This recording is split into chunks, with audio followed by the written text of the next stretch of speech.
Hi guys, welcome back to cinema Kathe. ಇವತ್ತು ನಾವು recent ಆಗಿ ಮಲಯಾಳಂ ಲ್ಯಾಂಗ್ವೇಜ್ ನಲ್ಲಿ ರಿಲೀಸ್ ಆದ ಮೂವಿ ಐ ನೋಬಾಡಿ ಸ್ಟೋರಿನ ನೋಡೋಣ. ಇದೊಂದು ಕ್ರೈಮ್ ಥ್ರಿಲ್ಲರ್ ಮೂವಿ ಆಗಿದೆ. ಸೊ ಮೂವಿ ತುಂಬಾ ಇಂಟ್ರೆಸ್ಟಿಂಗ್ ಆಗಿರುತ್ತೆ. ವಿಡಿಯೋನ ಲಾಸ್ಟ್ ವರೆಗೆ ನೋಡಿ. ಕಥೆಯ ಆರಂಭದಲ್ಲಿ ನಮಗೆ ರಾಜೀವನನ್ನು ಒಬ್ಬ ವ್ಯಕ್ತಿನ ತೋರಿಸ್ತಾರೆ. ಈತ ಒಂದು ಬ್ಯಾಂಕ್ ಒಳಗೆ ಹೋಗ್ತಾನೆ. ಇನ್ನು ಸ್ವಲ್ಪ ಹೊತ್ತಾದ್ಮೇಲೆ ಆ ಬ್ಯಾಂಕ್ ಅಲ್ಲಿ ಕೆಲವು ಕಳ್ಳರು ಬರ್ತಾರೆ. ಇವರು ಮಾಸ್ಕ್ ಹಾಕೊಂಡಿರ್ತಾರೆ. ಇವರು ಬ್ಯಾಂಕ್ ಒಳಗೆ ಹೋಗಿ ಗನ್ ತೋರಿಸಿ ಅಲ್ಲಿಂದ 17 ಕೋಟಿ ರೂಪಾಯಿಗಳನ್ನ ಕಳ್ಳತನ ಮಾಡ್ತಾರೆ. ಇನ್ನು ಇವರು ಅಲ್ಲಿಂದ ಹೋಗ್ತಿದ್ದಾಗ ರಾಜೀವ್ನ ಹಾಸ್ಟೇಜ್ ಆಗಿ ತಗೊಂಡು ಹೋಗ್ತಾರೆ. ಈಗ ಇದು ಪೊಲೀಸರಿಗೆ ಗೊತ್ತಾದಾಗ ಹನಸ್ ಅನ್ನೋ ಒಬ್ಬ ಪೊಲೀಸ್ ಆಫೀಸರ್ ಇವರನ್ನ ಫಾಲೋ ಮಾಡ್ತಾನೆ. ಆದ್ರೆ ಇವರ ಹತ್ರ ಗನ್ಸ್ ಇರುತ್ತೆ. ಅದಕ್ಕೆ ಇವರು ತಮ್ಮ ಕಾರ್ನ ಸ್ಟಾಪ್ ಮಾಡಿ ಪೊಲೀಸರಿಗೆ ಭಯಪಡಿಸ್ತಾರೆ ಮತ್ತು ನೀವು ನಮ್ಮನ್ನ ಫಾಲೋ ಮಾಡಿದ್ರೆ ರಾಜುನ ಕೊಂದ್ಬಿಡ್ತೀವಿ ಅಂತ ಹೇಳ್ತಾರೆ. ಇನ್ನು ಈಗ ಇವರು ಇಲ್ಲಿಂದ ಸ್ವಲ್ಪ ಮುಂದೆ ಹೋಗ್ತಾರೆ ಮತ್ತು ತಮ್ಮ ಕಾರ್ನ ಚೇಂಜ್ ಮಾಡಿ ಅಲ್ಲಿಂದ ಬೇರೆ ಕಾರಲ್ಲಿ ಹೋಗ್ತಾರೆ ಮತ್ತು ಅವರು ಕಳ್ಳತನ ಮಾಡೋಕೆ ಯೂಸ್ ಮಾಡಿದ್ದ ವ್ಯಾನ್ ಗೆ ಬೆಂಕಿ ಹಚ್ಚಿಬಿಡ್ತಾರೆ. ಆಮೇಲೆ ಇವರು ಅಲ್ಲಿಂದ ಒಂದು ಹೈವೇಗೆ ಬರ್ತಾರೆ. ಇಲ್ಲಿ ಬಂದು ರಾಜೀವ್ನ ಬಿಟ್ಬಿಡ್ತಾರೆ. ಅವನ ಮುಖಕ್ಕೆ ಒಂದು ಮಾಸ್ಕ್ ಅನ್ನ ಇವರು ಹಾಕಿರ್ತಾರೆ. ಆದ್ರೆ ರಾಜೀವನ್ ಅವರ ಜೊತೆ ಫೈಟ್ ಮಾಡೋಕೆ ಸ್ಟಾರ್ಟ್ ಮಾಡ್ತಾನೆ. ಈತ ಒಬ್ಬ ವ್ಯಕ್ತಿಯನ್ನ ಹಿಡ್ಕೋತಾನೆ. ಆದ್ರೆ ಉಳಿದ ಇಬ್ಬರು ಇವನಿಗೆ ಈ ಟೈಮಲ್ಲಿ ನಾವು ಫೈಟ್ ಮಾಡೋದು ಸರಿಯಲ್ಲ, ನಾವು ಇಲ್ಲಿಂದ ಬೇಗ ಎಸ್ಕೇಪ್ ಆಗೋಣ ಅಂತ ಹೇಳ್ತಾರೆ. ಆಮೇಲೆ ಅವರು ಮೂವರು ರಾಜೀವ್ನ ಅಲ್ಲೇ ಬಿಟ್ಟು ಅಲ್ಲಿಂದ ಹೋಗ್ಬಿಡ್ತಾರೆ. ಇನ್ನು ಸ್ವಲ್ಪ ದೂರ ಬಂದಾಗ ಇವರಲ್ಲಿ ಒಬ್ಬ ವ್ಯಕ್ತಿಗೆ ತನ್ನ ನೇಮ್ ಪ್ಲೇಟ್ ಬಿದ್ದೋಗಿರೋದು ನೆನಪಾಗುತ್ತೆ. ಅದಕ್ಕೆ ಅವನು ಆ ನೇಮ್ ಪ್ಲೇಟ್ ಅಲ್ಲಿ ರಾಜೀವ್ ಹತ್ರ ಬಿದ್ದಿರಬೇಕು ಅಂತ ಹೇಳ್ತಾನೆ.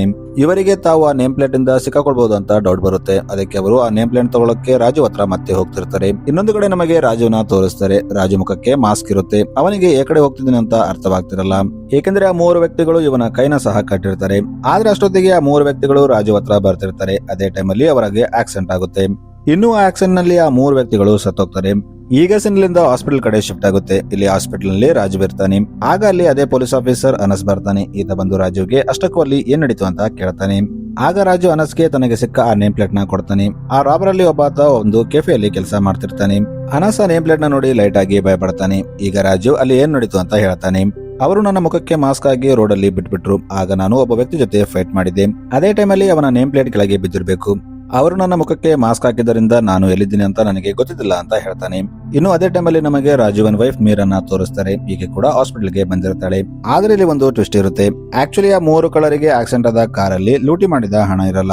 ಆಗ ಪೊಲೀಸರು ರಾಜೀವನ್ಗೆ ಅಷ್ಟಕ್ಕೂ ಅವರೆಲ್ಲಾದ್ರೂ ಸ್ಟಾಪ್ ಮಾಡಿ ಆ ಹಣನ ಯಾರಿಗಾದ್ರೂ ಕೊಟ್ರ ಅಂತ ಕೇಳ್ತಾನೆ. ಆದ್ರೆ ರಾಜೀವನ್ಗೆ ಏನೂ ಗೊತ್ತಿರಲ್ಲ. ಅವನು ಪೊಲೀಸರಿಗೆ ಇಲ್ಲ ಸರ್, ನನಗೇನು ಗೊತ್ತಿಲ್ಲ, ನನ್ನ ಮುಖಕ್ಕೆ ಮಾಸ್ಕ್ ಹಾಕಿದ್ರು ಅಂತ ಹೇಳ್ತಾನೆ. ಈಗ ಪೊಲೀಸರು ಹೊರಗೆ ಬಂದು ಮೀಡಿಯಾ ಮುಂದೆ ಸ್ಟೇಟ್ಮೆಂಟ್ ಕೊಡ್ತಾರೆ. ಆ 3 ಕಳ್ಳರು ಸತ್ತೋಗಿದ್ದಾರೆ. ಆದ್ರೆ ಲೂಟಿ ಮಾಡಿದ ಹಣ ಎಲ್ಲಿದೆ ಅಂತ ಇನ್ನು ನಮಗೆ ಗೊತ್ತಾಗಿಲ್ಲ ಅಂತ ಹೇಳ್ತಾರೆ. ಈಗ ರಾಜೀವನ್ ಮತ್ತು ಮೀರಾ ಅವರ ಮನೆಗೆ ವಾಪಸ್ ಬರ್ತಾರೆ. ಇಲ್ಲಿ ನಮಗೆ ರಾಜೀವನ್ ಮತ್ತು ಮೀರಾ ನಡುವೆ ಫೈಟ್ ಆಗಿದೆ ಅಂತ ಗೊತ್ತಾಗುತ್ತೆ. ಇವರು ಒಬ್ಬರಿಗೊಬ್ಬರು ಸರಿಯಾಗಿ ಮಾತಾಡ್ತಿರಲ್ಲ. ಆದ್ರೆ ಇವರಿಗೆ ಇಬ್ಬರು ಹೆಣ್ಣು ಮಕ್ಕಳು ಇರ್ತಾರೆ.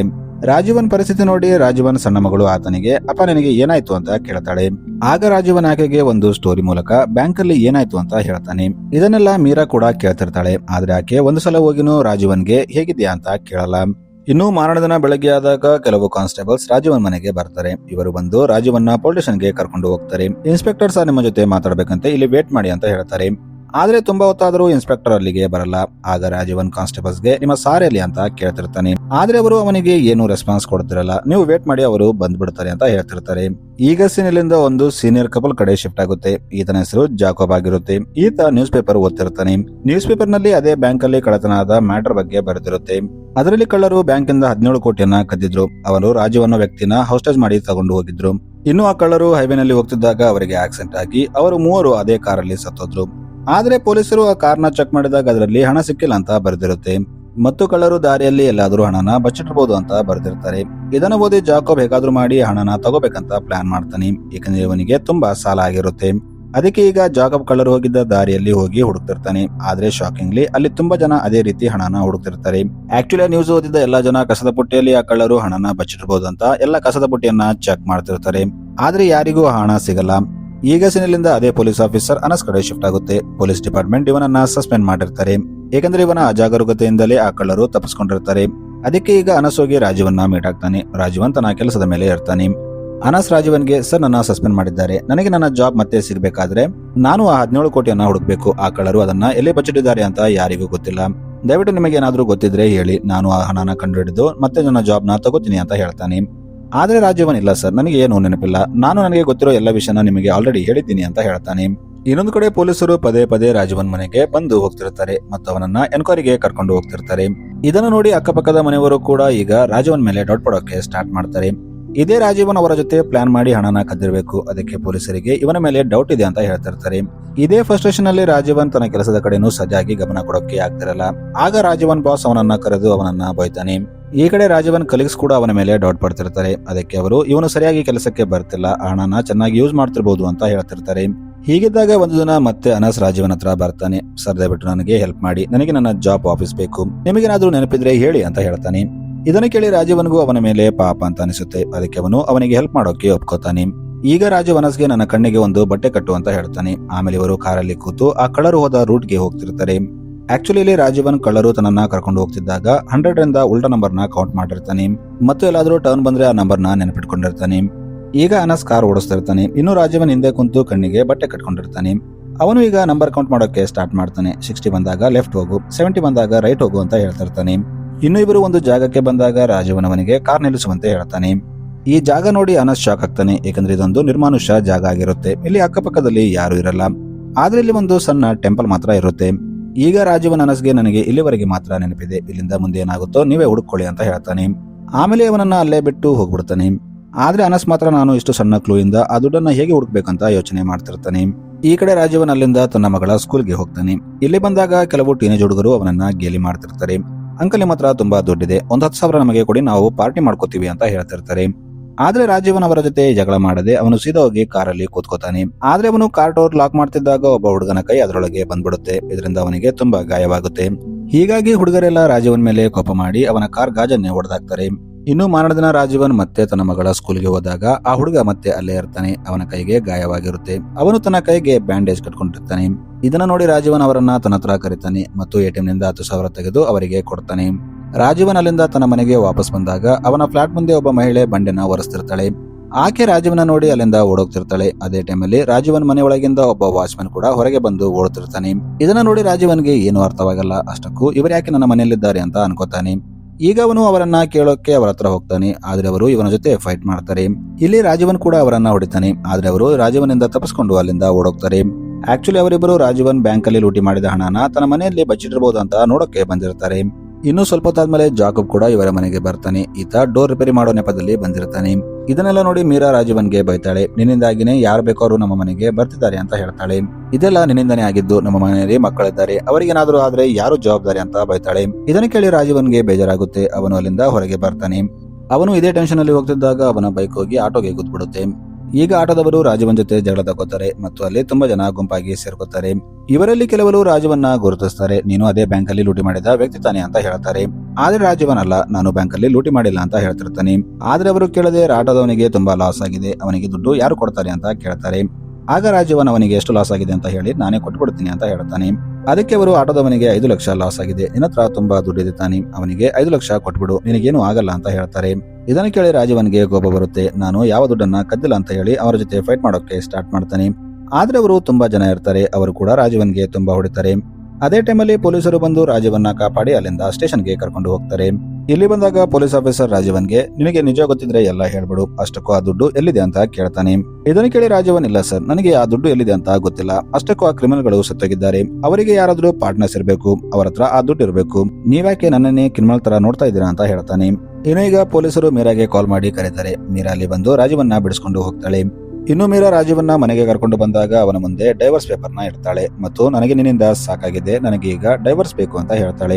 ಇದನ್ನು ಕೇಳಿ ರಾಜೀವನ್ ಶಾಕ್ ಆಗ್ತಾನೆ. ಇವನು ಈಗ ತನ್ನ ಫ್ಲಾಶ್ ಬ್ಯಾಕ್ ನ ನೆನಪು ಮಾಡ್ಕೋತಾನೆ. ಆಕ್ಚುಲಿ ಮೀರಾ ಮತ್ತು ರಾಜೀವನ್ ಇಬ್ಬರು ಲವ್ ಮ್ಯಾರೇಜ್ ಆಗಿರ್ತಾರೆ. ಸ್ಟಾರ್ಟಿಂಗ್ ನಲ್ಲಿ ಇವರು ತುಂಬಾ ಖುಷಿಯಾಗಿರ್ತಾರೆ.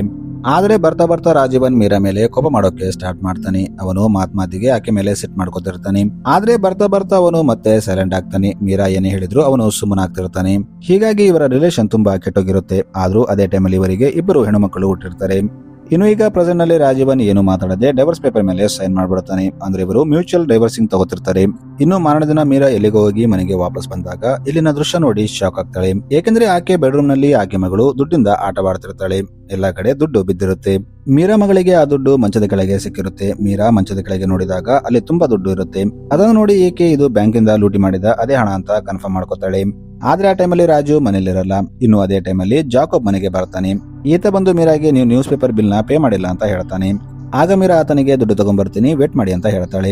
ಈಕೆ ಒಳಗೆ ಹೋದಾಗ ಜಾಕಬ್ ಒಳಗೆ ಬಗ್ಗೆ ನೋಡ್ತಾನೆ. ಅದೇ ಟೈಮಲ್ಲಿ ರಾಜು ಸಣ್ಣ ಮಗಳು ಅಲ್ಲಿಗೆ ಬರ್ತಾಳೆ. ಈಕೆ ಜಾಕಬ್ಗೆ ಅಂಕಲ್ ನಿಮಗೂ ದುಡ್ಡು ಬೇಕಾ, ತಗೊಳ್ಳಿ ಅಂತ ಅವನಿಗೆ ದುಡ್ಡು ಕೊಡ್ತಿರ್ತಾಳೆ. ಅದೇ ಟೈಮಲ್ಲಿ ಅಲ್ಲಿ ಮೀರಾ ಬರ್ತಾಳೆ. ಈಕೆ ಬಂದು ಆಕೆನ ತಡಿತಾಳೆ. ಮೀರಾ ಜಾಕಬ್ಗೆ ಇದೆಲ್ಲ ಫೇಕ್ ಕರೆನ್ಸಿ, ಮಕ್ಕಳಿಗೆ ಆಟ ಆಡಕ್ಕೆ ಅಂತ ತಂದಿದ್ದೀವಿ, ಆಕೆಗೆ ಗೊತ್ತಿಲ್ಲ ಅಂತ ಹೇಳ್ತಾಳೆ. ಆದ್ರೆ ಆ ದುಡ್ಡು ನೋಡಿ ಮಾತ್ರ ಜಾಕಬ್ಗೆ ಕನ್ಫರ್ಮ್ ಆಗುತ್ತೆ, ಇದು ಬ್ಯಾಂಕ್ ಅಲ್ಲಿ ಲೂಟಿ ಮಾಡಿದ ಅದೇ ದುಡ್ಡು ಅಂತ ಅನ್ಕೋತಾನೆ. ಇನ್ನೊಂದು ಕಡೆ ನಮಗೆ ಅನಸ್ನ ತೋರಿಸ್ತಾರೆ. ಈತ ಫುಲ್ ಡೆಡಿಕೇಶನ್ ಇಂದ ಇನ್ವೆಸ್ಟಿಗೇಷನ್ ಮಾಡ್ತಿರ್ತಾನೆ. ಅದೇ ಟೈಮಲ್ಲಿ ಅವನಿಗೆ ಆ ಗುಡಿ ಬಗ್ಗೆ ನೆನಪಾಗುತ್ತೆ. ಅಲ್ಲಿ ಒಂದು ಹುಂಡಿ ಇರುತ್ತೆ. ಅವನು ಅದನ್ನ ಓಪನ್ ಮಾಡಿ ನೋಡಿದಾಗ ಅದರಲ್ಲಿ ಕ್ಯಾಶ್ ಇರಲ್ಲ. ಆಕ್ಚುಲಿ ಅದನ್ನ ಮೊದಲೇ ಯಾರೋ ಓಪನ್ ಮಾಡಿರ್ತಾರೆ. ಇಲ್ಲಿ ನಮಗೆ ಇನ್ನೊಂದು ಟ್ವಿಸ್ಟ್ ಓಪನ್ ಆಗುತ್ತೆ. ಆಕ್ಚುಲಿ ಬ್ಯಾಂಕ್ ಕಳ್ಳತನ ಮಾಡೋ ಪ್ಲಾನ್ ಎಲ್ಲ ಅದೇ ಅನಸ್ದಾಗಿರುತ್ತೆ. ಅವನು 3 ಜನರನ್ನ ರೆಡಿ ಮಾಡಿ ಆ ಬ್ಯಾಂಕ್ ನ ಲೂಟಿ ಮಾಡೋಕೆ ಪ್ಲಾನ್ ಮಾಡಿರ್ತಾನೆ ಮತ್ತು ಅವರು ಲೂಟಿ ಮಾಡಿದ ಹಣನ ಒಂದು ಜಾಗದಲ್ಲಿ ಇಡೋಣ ಅಂತ ಹೇಳಿರ್ತಾರೆ. ಆದ್ರೆ ಆ 3 ಜನ ಅನಸ್ಗೆ ಮೋಸ ಮಾಡಿ ಆ ಹಣನ ಅದೇ ಹುಂಡಿಯಲ್ಲಿ ಇಟ್ಟಿರ್ತಾರೆ. ಆದ್ರೆ ಇನ್ನೊಂದು ಕಡೆ ರಾಜುಗೆ ಈ ವಿಷಯ ಮೊದಲೇ ಗೊತ್ತಿರುತ್ತೆ. ಅದಕ್ಕೆ ಅವನು ಮೊದಲೇ ಹೋಗಿ ಆ ಹುಂಡಿಯನ್ನ ಓಪನ್ ಮಾಡಿ ಅಲ್ಲಿದ್ದ ಹಣನ ತಗೊಂಡಿರ್ತಾನೆ. ಈಗ ಸೀನ್ ಇಲ್ಲಿ ಪ್ರೆಸೆಂಟ್ ಟೈಮ್ಗೆ ಬರುತ್ತೆ. ಇಲ್ಲಿ ರಾಜು ಮೀರಾಗೆ ಎಲ್ಲ ಹೇಳ್ಬಿಡ್ತಾನೆ ಮತ್ತು ತಾನು ದುಡ್ಡು ಇಲ್ಲಿ ಹೇಗೆ ತಂದೆ ಅಂತ ಹೇಳ್ತಾನೆ. ಈಗ ಇವರಿಬ್ಬರು ಸೇರಿ ಹಣನ ಇಲ್ಲಿಂದ ಬೇರೆ ಕಡೆ ಶಿಫ್ಟ್ ಮಾಡ್ಬೇಕು ಅಂತ ಪ್ಲಾನ್ ಮಾಡ್ತಾರೆ. ಈ ಕಡೆ ಜಾಕಬ್ಗೆ ರಾಜೀವನ್ ಆ ಕ್ಯಾಶ್ ನ ಬೇರೆ ಕಡೆ ಶಿಫ್ಟ್ ಮಾಡ್ತಾನೆ ಅಂತ ಮೊದಲೇ ಗೊತ್ತಿರುತ್ತೆ. ಅದಕ್ಕೆ ಅವನು ರಾಜೀವನ್ಗೆ ಕಾಲ್ ಮಾಡಿ, ಸರ್ ಬ್ಯಾಂಕ್ ಅಲ್ಲಿ ಲೂಟಿಯಾದ ಹಣ ನಿಮ್ಮ ಹತ್ರ ಇದೆ ಅಂತ ನನಗೆ ಚೆನ್ನಾಗಿ ಗೊತ್ತು, ಅದಕ್ಕೆ ನಾನು ನಿಮಗೆ ಹೆಲ್ಪ್ ಮಾಡ್ತೀನಿ. ಏಕೆಂದ್ರೆ ಅಷ್ಟೊಂದು ಹಣನ ನೀವು ಬೇರೆ ಕಡೆ ಶಿಫ್ಟ್ ಮಾಡೋಕ್ಕಾಗಲ್ಲ, ಅದಕ್ಕೆ ನನಗೆ ಏನು ಬೇಡ, ಬರೀ 7 ಲಕ್ಷ ಕೊಡಿ ಸಾಕು ಅಂತ ಹೇಳ್ತಾನೆ. ಆದ್ರೆ ರಾಜೀವನ್ ಅವನ ಮಾತನ್ನ ಕೇಳಲ್ಲ. ಅವನು ಅವನ ಫೋನ್ ನ ಕಟ್ ಮಾಡ್ತಾನೆ. ಆದ್ರೂ ಜಾಕಬ್ ಕೇಳದೆ ಅವನು ಡೈರೆಕ್ಟ್ ಆಗಿ ರಾಜೀವನ್ ಹತ್ರ ಬರ್ತಾನೆ ಮತ್ತು ಆತನಿಗೆ, ಸರ್ ನೀವು ಅಂದ್ಕೊಂಡಷ್ಟು ಇದು ಸುಲಭ ಅಲ್ಲ, ಯಾಕಂದ್ರೆ ಹೊರಗಡೆ ಜನ ನಿಮ್ಮ ಮೇಲೆ ಕಣ್ಣಿಟ್ಟಿದ್ದಾರೆ, ನೀವು ಬೇಕಾದ್ರೆ ಹೊರಗೆ ಬಂದು ನೋಡಿ ಅಂತ ಹೇಳ್ತಾನೆ. ಈಗ ರಾಜೀವನ್ ಜಾಕಬ್ ಜೊತೆ ಹೊರಗೆ ಬಂದು ನೋಡ್ತಾನೆ. ಇಲ್ಲಿ ಬಂದು ನೋಡಿದಾಗ ತುಂಬಾ ಜನ ರಾಜೀವನ್ ಮನೆ ಕಡೆ ಕಣ್ಣಿಟ್ಟಿರ್ತಾರೆ. ಆಕ್ಚುಲಿ ಇವರೆಲ್ಲ ಅನಸ್ ಕಡೆಯವರಾಗಿರ್ತಾರೆ. ಇವರು ರಾಜೀವನ್ ಮೇಲೆ ಕಣ್ಣಿಟ್ಟಿರ್ತಾರೆ. ಇದನ್ನ ನೋಡಿ ರಾಜೀವನ್ಗೆ ತುಂಬಾ ಕೋಪ ಬರುತ್ತೆ. ಅವನು ಹೋಗಿ ಅವರನ್ನ ತುಂಬಾ ಹೊಡೆದು ಅಲ್ಲಿಂದ ಓಡಿಸ್ಬಿಡ್ತಾನೆ. ಈಗ ರಾಜೀವನ್ ಮತ್ತೆ ಜಾಕಬ್ ಹತ್ರ ಹೋಗ್ತಾನೆ ಮತ್ತು ನನಗೆ ಈ ದುಡ್ಡನ್ನ ಇಲ್ಲಿಂದ ಶಿಫ್ಟ್ ಮಾಡೋಕೆ ಒಬ್ಬ ವ್ಯಕ್ತಿ ಹೆಲ್ಪ್ ಬೇಕು, ನೀನು ನನಗೆ ಹೆಲ್ಪ್ ಮಾಡು. ಆದ್ರೆ ನಾವು ಒಂದೇ ಸಾರಿ ಇಷ್ಟೊಂದು ದುಡ್ಡನ್ನ ಇಲ್ಲಿಂದ ಹೊರಗೆ ತೆಗೆಯೋಕೆ ಆಗಲ್ಲ, ಅದಕ್ಕೆ ನನ್ನ ಹತ್ರ ಒಂದು ಮಾಸ್ಟರ್ ಪ್ಲಾನ್ ಇದೆ. ನಾಳೆ ನೀನು ನನ್ನ ಮಗಳನ್ನ ಕಿಡ್ನಾಪ್ ಮಾಡು ಮತ್ತು ನನಗೆ ರ್ಯಾನ್ಸಮ್ಗಾಗಿ ಕಾಲ್ ಮಾಡು. ನಾನು ದುಡ್ಡು ಕೊಡೋ ನೆಪದಲ್ಲಿ ಆ ದುಡ್ಡನ್ನೆಲ್ಲ ಹೊರಗೆ ತಗೊಂಡು ಬಂದು ನಿನಗೆ ಕೊಡ್ತೀನಿ. ನೀನು ಅಲ್ಲಿಂದ ಬೇರೆ ಕಡೆ ತಗೊಂಡೋಗಿ ಅದನ್ನ ಬಚ್ಚಿಟ್ಬಿಡು ಅಂತ ಹೇಳ್ತಾನೆ. ಇದನ್ನ ಕೇಳಿ ಜಾಕಬ್ ಕೂಡ ಆಯ್ತು ಅಂತ ಒಪ್ಕೋತಾನೆ. ಈಗ ಜಾಕಬ್ ಅಲ್ಲಿಂದ ತನ್ನ ಮನೆಗೆ ಬರ್ತಾನೆ ಮತ್ತು ತನ್ನ ಹೆಂಡತಿಗೆ ಇದೇ ವಿಷಯ ಹೇಳ್ತಾನೆ ಮತ್ತು ಇದರಲ್ಲಿ ನನಗೆ ನಿನ್ನ ಹೆಲ್ಪ್ ಕೂಡ ಬೇಕು ಅಂತ ಹೇಳ್ತಾನೆ. ಇನ್ನು ಮಾರನೇ ದಿನ ರಾಜು ಜಾಕಬ್ಗೆ ಮೆಸೇಜ್ ಕಳಿಸಿ ನನ್ನ ಮಗಳು ಎಲ್ಲಿದ್ದಾಳೆ ಮತ್ತು ಹೇಗೆ ಕಿಡ್ನಾಪ್ ಮಾಡಬೇಕು ಅಂತ ಹೇಳ್ತಾನೆ. ಈಗ ಜಾಕಬ್ ಮತ್ತು ಅವನ ಹೆಂಡತಿ ರೆಡಿಯಾಗಿ ಒಂದು ಕಾರ್ ತಗೊಂಡು ರಾಜು ಮಗಳನ್ನ ಕಿಡ್ನಾಪ್ ಮಾಡೋಕೆ ಹೋಗ್ತಾರೆ. ಆದ್ರೆ ಇವರಿಗಾಗಿ ಇಲ್ಲಿ ಒಂದು ಟ್ವಿಸ್ಟ್ ಕಾದಿರುತ್ತೆ. ಆಕ್ಚುಲಿ ರಾಜು ಮಗಳನ್ನ ಬೇರೆ ಯಾರೋ ಕಿಡ್ನಾಪ್ ಮಾಡಿರ್ತಾರೆ. ಇದು ಈಗ ಮೀರಾಗೆ ಗೊತ್ತಾದಾಗ ಆಕೆ ಪೊಲೀಸ್ಗೆ ಹೋಗಿ ತನ್ನ ಮಗಳು ಕಿಡ್ನಾಪ್ ಆಗಿದ್ದಾಳೆ ಅಂತ ಕಂಪ್ಲೇಂಟ್ ಕೊಡ್ತಾಳೆ. ಈಗ ಈ ಸುದ್ದಿ ನ್ಯೂಸ್ ಅಲ್ಲಿ ಲೀಕ್ ಆಗುತ್ತೆ. ಇದರಿಂದ ಮೀಡಿಯಾದವರೆಲ್ಲ ಇದನ್ನ ಕವರ್ ಮಾಡ್ತಿರ್ತಾರೆ. ಆಕ್ಚುಲಿ ಮೀರಾಗೆ ರಾಜು ತನ್ನ ಮಗಳನ್ನ ಕಿಡ್ನಾಪ್ ಮಾಡಿಸೋಕೆ ಟ್ರೈ ಮಾಡಿದ್ದಾನೆ ಅಂತ ಗೊತ್ತಿರಲ್ಲ. ಇನ್ನೊಂದು ಕಡೆ ನಮಗೆ ಅನಸ್ನ ತೋರಿಸ್ತಾರೆ. ಆಕ್ಚುಲಿ ಅನಸೇ ತನ್ನ ಕಡೆವರೆಗೆ ಹೇಳಿ ರಾಜು ಮಗಳನ್ನ ಕಿಡ್ನಾಪ್ ಮಾಡಿಸಿರ್ತಾನೆ. ಏಕೆಂದ್ರೆ ಅನಸ್ಗೂ ಕೂಡ ಎಲ್ಲ ದುಡ್ಡು ರಾಜುವನ ಹತ್ರ ಇದೆ ಅಂತ ಡೌಟ್ ಇರುತ್ತೆ. ಇನ್ನು ಈಗ ಅನಸ್ ಕಡೆಯ ಕಿಡ್ನಾಪರ್ ರಾಜುಗೆ ಕಾಲ್ ಮಾಡಿ, ನಿನ್ನ ಮಗಳು ನನ್ನ ಹತ್ರ ಇದ್ದಾಳೆ, ನಿನಗೆ ನಿನ್ನ ಮಗಳು ಬೇಕಿದ್ರೆ ಆ ಬ್ಯಾಂಕ್ ಅಲ್ಲಿ ಲೂಟಿ ಮಾಡಿದ 17 ಕೋಟಿ ನಮಗೆ ಕೊಟ್ಬಿಡು ಅಂತ ಹೇಳ್ತಾರೆ. ಇನ್ನು ಅದೇ ಟೈಮಲ್ಲಿ ಅಲ್ಲಿ ಜಾಕಬ್ ಬರ್ತಾನೆ. ಆಕ್ಚುಲಿ ಜಾಕಬ್ ರಾಜು ಮಗಳನ್ನ ಕಿಡ್ನಾಪ್ ಮಾಡಿದ ಕಾರ್ನ ನೋಡಿರ್ತಾನೆ ಮತ್ತು ಅದನ್ನ ಫಾಲೋ ಕೂಡ ಮಾಡಿರ್ತಾನೆ. ಇನ್ನೊಂದು ಕಡೆ ಮೀಡಿಯಾದವರು ಮೀರಾನ ರೌಂಡ್ ಅಪ್ ಮಾಡಿರ್ತಾರೆ ಮತ್ತು ಇಷ್ಟೆಲ್ಲ ನಡೀತಿದ್ರು ನಿಮ್ಮ ಗಂಡ ಕಾಣ್ತಿಲ್ಲ, ಅಷ್ಟಕ್ಕೂ ರಾಜೀವ್ ಎಲ್ಲಿದ್ದಾನೆ ಅಂತ ಕೇಳ್ತಿರ್ತಾರೆ. ಆದ್ರೆ ಈ ಕಡೆ ಪೊಲೀಸರು ರಾಜೀವ್ನ ತಮ್ಮ ಕಸ್ಟಡಿಯಲ್ಲಿ ತಗೊಂಡಿರ್ತಾರೆ ಮತ್ತು ಆತನಿಗೆ ನಿನ್ನ ಮಗಳು ಎಲ್ಲಿ ಅಂತ ಕೇಳ್ತಿರ್ತಾರೆ. ಏಕೆಂದ್ರೆ ರಾಜು ಸಣ್ಣ ಮಗಳು ಪೊಲೀಸರ ಮುಂದೆ ನನ್ನ ಅಕ್ಕ ನಮ್ಮ ತಂದೆ ಹತ್ರ ಇದ್ದಾಳೆ ಅಂತ ಹೇಳಿರ್ತಾಳೆ. ಅದಕ್ಕೆ ಇವರು ಈಗ ರಾಜು ಮೇಲೆನೆ ಡೌಟ್ ಪಡ್ತಿರ್ತಾರೆ. ಆದ್ರೆ ರಾಜು ಅವರಿಗೆ, ಇಲ್ಲ ಸರ್, ನಾನು ನನ್ನ ಮಗಳನ್ನ ಯಾಕೆ ಕಿಡ್ನಾಪ್ ಮಾಡ್ತೀನಿ, ಆಕೆ ಎಲ್ಲಿದ್ದಾಳೆ ಅಂತ ನನಗೆ ಗೊತ್ತಿಲ್ಲ, ನೀವು ನನ್ನ ಬಿಟ್ಟರೆ ನನ್ನ ಮಗಳನ್ನ ನಾನೇ ಕಾಪಾಡ್ಕೋತೀನಿ ಅಂತ ಹೇಳ್ತಾನೆ. ಆದ್ರೆ ಪೊಲೀಸರು ಅವನನ್ನ ಬಿಡ್ತಿರಲ್ಲ. ಅದಕ್ಕೆ ರಾಜುಗೆ ಕೋಪ ಬರುತ್ತೆ. ಅವನು ಈಗ ಪೊಲೀಸರ ಜೊತೆ ಜಗಳ ಮಾಡಿ ಅವರನ್ನ ಹೊಡೆದು ಅಲ್ಲಿಂದ ಎಸ್ಕೇಪ್ ಆಗ್ತಾನೆ. ಆದ್ರೆ ಪೊಲೀಸರು ಈಗ ಅವನ ಹಿಂದೆ ಬಿದ್ದಿರುತ್ತಾರೆ. ಆದ್ರೆ ಇನ್ನೊಂದು ಕಡೆ ಇನ್ನೊಂದು ಗ್ಯಾಂಗ್ ಕೂಡ ಅವನ ಹಿಂದೆ ಬಿದ್ದಿರುತ್ತೆ. ಇವರೆಲ್ಲ ಸೇರಿ ಈಗ ರಾಜುವನ್ನ ಚೇಸ್ ಮಾಡ್ತಿರ್ತಾರೆ. ಈಗ ಜನರಿಗೆ ರಾಜು ಹೊರಗಿದ್ದಾನೆ ಅಂತ ಗೊತ್ತಾಗುತ್ತೆ. ಅವರು ಕೂಡ ಈಗ ಅವನ ಹಿಂದೆ ಬಿದ್ದಿರ್ತಾರೆ. ಏಕೆಂದ್ರೆ ಅವರಿಗೆಲ್ಲ ರಾಜುವನ ಹತ್ರ 17 ಕೋಟಿ ಇದೆ ಅಂತ ಡೌಟ್ ಇರುತ್ತೆ. ಆದ್ರೂ ರಾಜು ಅವರ ಜೊತೆ ಫೈಟ್ ಮಾಡ್ತಾ ಹೇಗಾದ್ರೂ ಮಾಡಿ ತನ್ನ ಮಗಳನ್ನ ಕಾಪಾಡ್ಬೇಕಂತ ಹೋಗ್ತಿರ್ತಾನೆ. ಇನ್ನು ಅದೇ ಟೈಮಲ್ಲಿ ಜಾಕಬ್ ಅವನಿಗೆ ಕಾಲ್ ಮಾಡ್ತಾನೆ. ಏಕೆಂದ್ರೆ ಜಾಕಬ್ ಕಿಡ್ನಾಪರ್ಸ್ ನ ಫಾಲೋ ಮಾಡ್ತಿರ್ತಾನೆ. ಅವನು ರಾಜುವನ್ಗೆ ನಿನ್ನ ಮಗಳು ಎಲ್ಲಿದ್ದಾಳೆ, ಕಿಡ್ನಾಪರ್ಸ್ ಯಾವ ಕಡೆ ಹೋಗ್ತಿದ್ದಾರೆ ಅಂತ ಅಪ್ಡೇಟ್ ಕೊಡ್ತಿರ್ತಾನೆ. ಈಗ ಸೀನ್ ಮೀಡಿಯಾದವರ ಕಡೆ ಶಿಫ್ಟ್ ಆಗುತ್ತೆ. ಮೀಡಿಯಾದವರು ಮಾತ್ರ ತಮ್ಮ ನ್ಯೂಸ್ ಅಲ್ಲಿ ಖಂಡಿತ ಆ 17 ಕೋಟಿ ರಾಜುವನ್ ಹತ್ರ ಇದೆ, ಅದಕ್ಕೆ ಕಿಡ್ನಾಪರ್ಸ್ ರಾಜುವನ್ ಮಗಳನ್ನ ಕಿಡ್ನಾಪ್ ಮಾಡಿದ್ದಾರೆ. ಈಗ ರಾಜುವನ್ ಯಾರಿಗೂ ಸಿಗ್ತಾನೋ ಅವರೆಲ್ಲ ಶ್ರೀಮಂತರಾಗ್ತಾರೆ ಅಂತ ಹೇಳ್ತಿರ್ತಾರೆ. ಇದನ್ನ ಕೇಳಿ ಈಗ ಜನ ಎಲ್ಲ ರಾಜವನ್ ಹಿಂದೆ ಬರ್ತಾರೆ. ಈಗ ಸೀನ್ ಅನಸ್ ಕಡೆ ಶಿಫ್ಟ್ ಆಗುತ್ತೆ. ಅನಸ್ ತನ್ನ ಕ್ವಾರ್ಟರ್ಸ್ಗೆ ಬರ್ತಾನೆ. ಇಲ್ಲಿ ಬಂದು ನೋಡಿದಾಗ ಅವನು ಶಾಕ್ ಆಗ್ತಾನೆ. ಏಕೆಂದ್ರೆ ಕಿಡ್ನಾಪರ್ಸ್ ಅನಸ್ ಮನೆಯಲ್ಲೇ ರಾಜುವನ್ ಮಗಳನ್ನ ಇಟ್ಟಿರ್ತಾರೆ. ಏಕೆಂದ್ರೆ ಪೊಲೀಸರು ತಮ್ಮ ಮನೆಯಲ್ಲಿ ಯಾವತ್ತೂ ಸರ್ಚ್ ಮಾಡಲ್ಲ, ಆಕೆ ಇಲ್ಲಿರೋದೇ ಸೇಫ್ ಅಂತ ಹೇಳ್ತಾರೆ. ಈ ಕಡೆ ರಾಜುವನ್ ಒಂದು ಬಸ್ ಅಲ್ಲಿ ಹೋಗ್ತಿರ್ತಾನೆ. ಆಗ ಆ ಬಸ್ ಅಲ್ಲಿದ್ದವರು ಕೂಡ ರಾಜುವನ್ನ ಗುರುತು ಹಚ್ಚಿ ಅವನ ಜೊತೆ ಜಗಳ ಮಾಡೋಕೆ ಸ್ಟಾರ್ಟ್ ಮಾಡ್ತಾರೆ. ಈಗ ರಾಜೀವನ್ ಅವರ ಜೊತೆ ಕೂಡ ಫೈಟ್ ಮಾಡ್ತಾನೆ. ಆಮೇಲೆ ಅವನು ಅಲ್ಲಿಂದ ಅದೇ ಬ್ಯಾಂಕ್ಗೆ ಹೋಗ್ತಾನೆ. ಅಂದ್ರೆ ಮೂವಿ ಸ್ಟಾರ್ಟಿಂಗ್ ನಲ್ಲಿ ಯಾವ ಬ್ಯಾಂಕ್ ಅಲ್ಲಿ ಲೂಟಿ ಆಗಿತ್ತೋ ಅದೇ ಬ್ಯಾಂಕ್ಗೆ ಹೋಗ್ತಾನೆ. ಇವನ ಹತ್ರ ಒಂದು ಗನ್ ಇರುತ್ತೆ. ಅವನು ಆ ಗನ್ ತೋರಿಸಿ ಆ ಬ್ಯಾಂಕ್ ಎಂಪ್ಲಾಯ್ಸ್ ಗಳನ್ನ ಹಾಸ್ಟೇಜ್ ಆಗಿ ಮಾಡ್ಕೋತಾನೆ. ಈಗ ಸೀನಿಂದ ಮೀರಾ ಕಡೆ ಶಿಫ್ಟ್ ಆಗುತ್ತೆ. ಮೀರಾ ತನ್ನ ಸಣ್ಣ ಮಗಳನ್ನ ಕರ್ಕೊಂಡು ತನ್ನ ದೊಡ್ಡ ಮಗಳನ್ನ ಹುಡ್ಕೋಕೆ ಹೋಗ್ತಿರ್ತಾಳೆ. ಈಕೆ ದಾರಿಯಲ್ಲಿ ಕಂಡವರಿಗೆಲ್ಲ ತನ್ನ ಮಗಳ ಫೋಟೋ ತೋರಿಸಿ ಈಕೆನೆಲ್ಲಾದ್ರೂ ನೋಡಿದಿರಾ ಅಂತ ಕೇಳ್ತಿರ್ತಾಳೆ. ಆಕ್ಚುಲಿ ಪೊಲೀಸರು ಮೀರಾಗೆ ಈಗ ನಿಮ್ಮ ಮಗಳು ಪ್ರಿಯಾರಿಟಿ ಅಲ್ಲ, ಯಾಕಂದ್ರೆ ನಾವು ರಾಜೀವ್ನ ಹುಡುಕ್ತಿವಿ, ಯಾಕಂದ್ರೆ ಅವನು ಪೊಲೀಸರನ್ನ ಹೊಡೆದು ಎಸ್ಕೇಪ್ ಆಗಿದ್ದಾನೆ ಅಂತ ಹೇಳಿರ್ತಾರೆ. ಅದಕ್ಕೆ ಈಗ ಮೀರಾ ಏನ್ ಮಾಡ್ಬೇಕಂತ ಗೊತ್ತಾಗದೆ ತನ್ನ ಮಗಳನ್ನ ಹುಡ್ಕೋಕೆ ಹೋಗಿರ್ತಾಳೆ. ಇದು ಈಗ ಮೀಡಿಯಾದವರಿಗೆ ಗೊತ್ತಾದಾಗ ಅವರು ಮೀರಾ ಕಡೆ ಫೋಕಸ್ ಮಾಡ್ತಾರೆ. ಅಷ್ಟಕ್ಕೂ ಪೊಲೀಸರು ಯಾಕೆ ಆ ಹುಡುಗಿಯನ್ನು ಹುಡುಕೋಕೆ ಟ್ರೈ ಮಾಡ್ತಿಲ್ಲ, ಒಬ್ಬ ಹುಡುಗಿಯ ಪ್ರಾಣಕ್ಕಿಂತ ಇವರಿಗೆ ದುಡ್ಡೇ ಮುಖ್ಯ ಆಯ್ತಾ ಅಂತ ಹೇಳ್ತಿರ್ತಾರೆ. ಇದನ್ನ ನೋಡಿ ಈಗ ಅಪೋಸಿಷನ್ ಅವರು ಕೂಡ ಹೋರಾಟ ಮಾಡೋಕೆ ಸ್ಟಾರ್ಟ್ ಮಾಡ್ತಾರೆ. ಅವರು ಇದಕ್ಕೆ ಸಿಎಂ ಉತ್ತರ ಕೊಡಬೇಕು ಅಂತ ಹೇಳ್ತಿರ್ತಾರೆ. ಈಗ ಈ ನ್ಯೂಸ್ ಸಿಎಂ ಅವರಿಗೆ ತಲುಪುತ್ತೆ. ಅವನು ಈಗ ರಾಜೀವ್ ಹತ್ರ ಮಾತಾಡ್ತೀನಿ ಅಂತ ಹೇಳ್ತಾನೆ. ಆಕ್ಚುಲಿ ರಾಜೀವ್ ಸಿಎಂ ತನ್ನ ಹತ್ರ ಮಾತಾಡ್ಬೇಕಂತ ಬ್ಯಾಂಕ್ ಅವ್ರನ್ನ ಹಾಸ್ಟೇಜ್ ಆಗಿ ತಗೊಂಡಿರ್ತಾನೆ. ಈ ಕಡೆ ಸಿಎಂ ಡಿಜಿಪಿನ ತನ್ನ ಹತ್ರ ಕರೀತಾನೆ ಮತ್ತು ಆತನಿಗೆ 2 ಗಂಟೆ ಒಳಗೆ ನನಗೆ ಆ ಹುಡುಗಿ ಸಿಗ್ಬೇಕು, ನೀವು ಏನ್ ಮಾಡ್ತಿರೋ ಗೊತ್ತಿಲ್ಲ, ಆ ಕಿಡ್ನಾಪರ್ಸ್ ನ ಅರೆಸ್ಟ್ ಮಾಡಿ ಅಂತ ಹೇಳ್ತಾನೆ. ಆಮೇಲೆ ಅವನು ಹೋಗಿ ರಾಜೀವನ್ ಹತ್ರ ಮಾತಾಡ್ತಾನೆ ಮತ್ತು ಆತನಿಗೆ ಅಷ್ಟಕ್ಕೂ ನಿನಗೆ ಏನು ಬೇಕು ಅಂತ ಕೇಳ್ತಾನೆ. ಆಗ ರಾಜೀವನ್ ಸಿಎಂಗೆ, ಸರ್ ಎಲ್ಲರೂ ನನ್ನ ಕ್ರಿಮಿನಲ್ ತರ ನೋಡ್ತಿದ್ದಾರೆ, ಆದ್ರೆ ನಾನು ಒಬ್ಬ ವಿಕ್ಟಮ್, ಎಲ್ಲರೂ ನನ್ನ ಹತ್ರನೇ ದುಡ್ಡಿದೆ ಅಂತ ತಿಳ್ಕೊಂಡಿದ್ದಾರೆ, ಆದ್ರೆ ನನ್ನ ಹತ್ರ ಆ ದುಡ್ಡಿಲ್ಲ, ಅಷ್ಟಕ್ಕೂ ಆ ದುಡ್ಡು ಎಲ್ಲಿದೆ ಅಂತಾನೂ ನನಗೆ ಗೊತ್ತಿಲ್ಲ. ಈಗ ನೋಡಿದ್ರೆ ಆ ದುಡ್ಡಿಗಾಗಿ ನನ್ನ ಮಗಳನ್ನ ಸಹ ಕಿಡ್ನಾಪ್ ಮಾಡಿದ್ದಾರೆ, ದಯವಿಟ್ಟು ನನಗೆ ನ್ಯಾಯ ಕೊಡಿಸಿ, ನನ್ನ ಮಗಳು ನನಗೆ ಕೊಡಿಸಿ ಅಂತ ಕೇಳ್ತಾನೆ. ಇದೇ ಟೈಮಲ್ಲಿ ನಮಗೆ ಒಂದು ಸಣ್ಣ ಫ್ಲಾಶ್ ಬ್ಯಾಕ್ ನ ತೋರಿಸ್ತಾರೆ.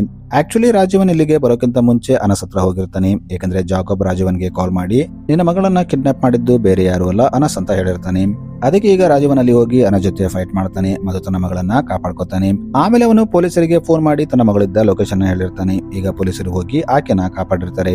ಈಗ ಸಿಎಂ ಒಂದು ಪ್ರೆಸ್ ಕಾನ್ಫರೆನ್ಸ್ ನ ಮಾಡ್ತಾನೆ ಮತ್ತು ಆತ ಮೀಡಿಯಾ ಮುಂದೆ ಈ ಕೇಸ್ಗೂ ರಾಜೀವನ್ಗೂ ಏನೂ ಸಂಬಂಧ ಇಲ್ಲ, ಅಷ್ಟಕ್ಕೂ ಈ ರಾಬರಿಯನ್ನ ಪ್ಲಾನ್ ಮಾಡಿದ್ದು ಬೇರೆ ಯಾರು ಅಲ್ಲ, ಪೊಲೀಸ್ ಡಿಪಾರ್ಟ್ಮೆಂಟ್ ನಲ್ಲಿರೋ ಅನಸ್ ಅಂತ ಹೇಳ್ತಾನೆ. ಮತ್ತು ರಾಜೀವನ್ಗೆ ಇದರಲ್ಲಿ ಏನು ಸಂಬಂಧ ಇಲ್ಲ, ಅದಕ್ಕೆ ಆತನಿಗೆ ಕ್ಲೀನ್ ಚಿಟ್ ಕೊಡ್ತಾ ಇದ್ದೀನಿ, ಈಗಿಂದ ಯಾರು ಆತನನ್ನ ಕಲ್ಪ್ರಿಟ್ ಅಂತ ಹೇಳಬಾರ್ದು ಮತ್ತು ನ್ಯೂಸ್ ನಲ್ಲಿ ಕೂಡ ಈ ವಿಷಯನ ತೋರಿಸಬಾರ್ದು ಅಂತ ಹೇಳ್ತಾನೆ. ಈಗ ರಾಜೀವ್ನ ಯಾರು ಬ್ಲೇಮ್ ಮಾಡಲ್ಲ. ಈಗ ರಾಜು ಅಲ್ಲಿಂದ ತನ್ನ ಮನೆಗೆ ಬರ್ತಾನೆ. ರಾಜು ತನ್ನ ಮನೆ ಒಳಗೆ ಬಂದಾಗ ಮೀರಾ ಅವನ ಕೆನ್ನೆಗೆ ಒಂದು ಏಟು ಹೊಡಿತಾಳೆ ಮತ್ತು ಇದರೆಲ್ಲದರಲ್ಲಿ ನನ್ನ ಮಗಳನ್ನ ಯಾಕೆ ಇನ್ವಾಲ್ವ್ ಮಾಡಿದ್ಯಾ ಅಂತ ಕೇಳ್ತಾಳೆ. ಏಕೆಂದ್ರೆ ಮೀರಾಗೆ ರಾಜೀವನ್ ತನ್ನ ಮಗಳನ್ನ ಕಿಡ್ನಾಪ್ ಮಾಡೋ ಡ್ರಾಮಾ ಮಾಡ್ಬೇಕಂತ ಪ್ಲಾನ್ ಮಾಡಿದ್ದ ಅಂತ ಗೊತ್ತಾಗುತ್ತೆ. ಆಮೇಲೆ ರಾಜೀವನ್ ಮಂಚದ ಕೆಳಗಿಂದ ಹಣ ತೆಗಿತಾನೆ ಮತ್ತು ಜಾಕೋಬ್ಗೆ ಕೊಡಬೇಕಾಗಿದ್ದ ದುಡ್ಡನ್ನ ಕೊಡ್ತಾನೆ.